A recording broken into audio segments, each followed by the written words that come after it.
Hi, Aaron here again from Guildford Harley-Davidson, again with the Harley-Davidson Livewire. Now, some of you might be wondering if there's anything special you need to do if you're going to park up your Livewire for the winter.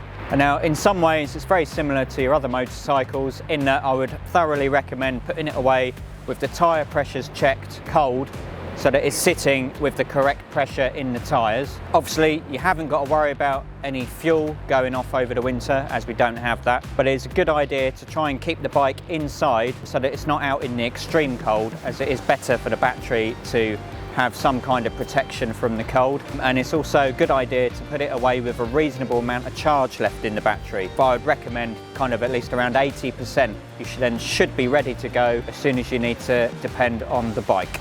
If you are going to carry on riding your Livewire through the winter, then again, obviously keep on top of your tyre pressures as you would normally. You might want to think about using the rain mode on the bike, which will just dull down the throttle response a little bit and just make it a little bit better in the traction department.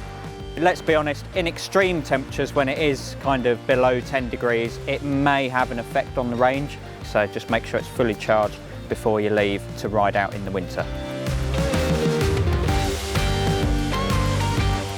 If you've enjoyed this short video on the Harley-Davidson Livewire, be sure to check out our Q&A video on the Linge YouTube channel. Thanks for watching, and we'll see you again soon.